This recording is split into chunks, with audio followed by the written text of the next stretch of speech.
Milan fashion week ২০২৫ যেন বিশ্ব তারকাদের মিলন মেলা।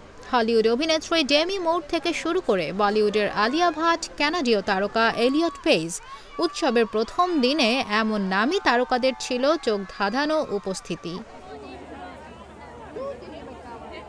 তবে তাদের ভিড়ে নজর কেড়েছেন বিটিএস সদস্য কে-পপ তারকা জিন। ভক্তদের কাছে যিনি বরাবরই ওয়ার্ল্ড ওয়াইড হ্যান্ডসাম হিসেবে খ্যাত। জিনের পা পর্যন্ত মোড়ানো ছিল বিশ্বখ্যাত ফ্যাশন ব্র্যান্ড গুচির পোশাকে। গুচির স্প্রিং বা সামার ২০২৬-এর নিউ কালেকশন প্রদর্শনীতে অংশ নেন তিনি। ঝকঝকে সাদা শার্ট আর আরামদায়ক কালো ট্রাউজার্সে রেড কার্পেট মাতিয়েছেন এই স্টাইল আইকন। প্রথম দেখাতেই তাকে বেশ মার্জিত লাগছিল।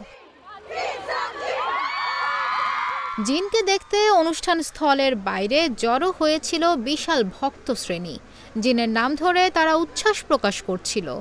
গায়কও ছবি তোলার জন্য পোজ দেন এবং হাত নাড়েন।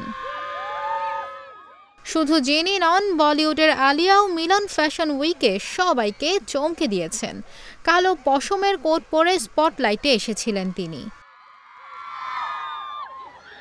ক্যাটওয়াক্স বা লুকবুকি নয়, সিনেমা, নাটক সব মিলিয়ে এবারের মিলান ফ্যাশন উইক যেন একটি পূর্ণাঙ্গ ফ্যাশনের গল্প। উদ্বোধনী দিনে প্রিমিয়ার হয়েছে ডেমি মুর অভিনীত শর্ট ফিল্ম দ্য টাইগার, যেখানে গুচি পরিবারের গল্প উঠে এসেছে। শর্ট ফিল্মটি পরিচালনা করেছেন স্পাইক জোন্স ও হেলিনা রেইজনে।